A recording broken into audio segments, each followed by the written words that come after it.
Labadiena, čia krepšinio savaitė ir svarbiausių savaitės aktualijų apžvalga. Nacionalinėje krepšinio lygoje prasidėjo pusfinalio etapas. Pirmose jau rungtynėse Telšių krepšininkai 107-73 iškovojo triuškinančią pergalę prieš Palangos Olimpą. Telšių komandai pergalę galima sakyti nukalė puikus Gedimino Leščiausko pasirodymas.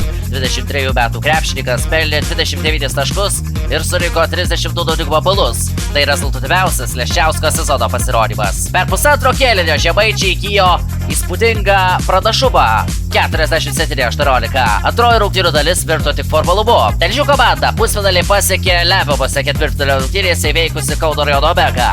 O palangiškiai taip pat lemiamoje ketvirtfinalio akistatoje susitvarkė su Šakių Vyčio krepšininkais. Vilniaus Ryto krepšininkai dramatiškų pralaimėjimų baigė savo kampaniją šio sezono FIBA čempionų lygoje ir 82-83 pralaimėjo Palangos Unikakai. Sostinės klubas nesulaukė Manisos komandos dovanėlės.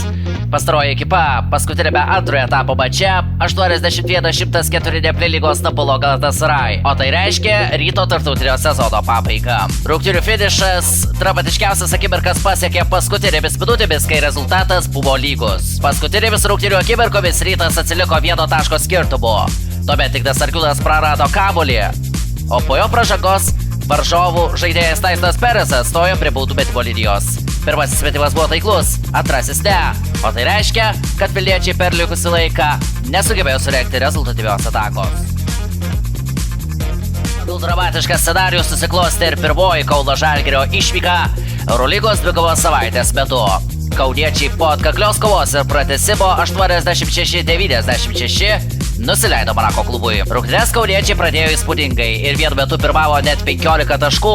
Tačiau Vasilijos Padulio auklėtiniai surado atsakymą. Likus 2 minutėms iki pagrindinio rungtynių laiko pabaigos Maikas Džeimsas išvedė aikštės šeimininkus į priekį. Likus 18 sekundžių Arnas Butkevičius pelnė 2 taškį su pražanga. Vėliau Danilis Taisas pataikė baudas. Silvaino Francisko ir Edgaro Ulanovo bandymai išplėšti pergalę buvo nesėkmingi. Teko žaisti papildomas 5 minutės, o per jas stipresni buvo Monako krepšininkai. Taigi kauniečiai patyrė 17 pralaimėjimą šiame sezone ir įkrintamosios dar labiau nutolo nuo žaliai baltų. Liekant prie Žalgirio temos, dabar pažiūrėkime, kaip sekėsi kauniečiams antrojoje išvykoje į Prancūziją. Žaliai baltiems durys šio sezono Eurolygoje pasiekti įkrintamasias užsivėrė po pralaimėjimo Virarbane 79-88. Liko 2 turai iki reguliaraus sezono pabaigos. Kauniečiai atsilieka 3 pergalėmis nuo 10 vietos.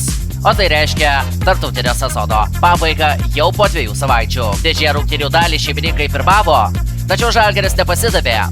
Sportavo 15-4 ir po Deivido Sirvydžio tolimo metimo antroje rungtynių dalyje jau pirmavo. Tačiau žalgiriečiai strigo puolime tada, kai to labiausiai reikia.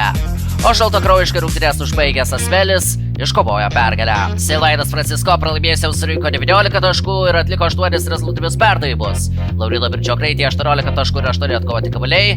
Ignas Brazdeikis ir Deividas Sirvydis pralaimėjusiems pelnė po 11 taškų. Artėjančią savaitę žalgiriečiai užbaigs Eurolygos sezoną namuose rungtynėmis su Belgrado Partizan, o paskutinėme šios laidos puslapyje grįžkime, nuo ko pradėjome šios laidą.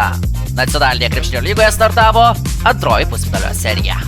Antrasis pusfinalis prasidėjo gan netikėtai. Vilkaviškio krepšininkai įspūdingai iškovojo pergalę 89-66, nepalikę vilčių Žalgirio jaunuoliams. Iš jų buvo atimtas namų aikštės pranašumas, o antroji serijos dvikova kovo 31-ąją žaidžiama Vilkaviškyje. Kertinė rungtynių atkarpa sužaista po ilgosios pertraukos. Dėjimais varžovų krepšį Drepinės pečiais sportavo 16-2 ir viską galutinai perėmė į savo rankas.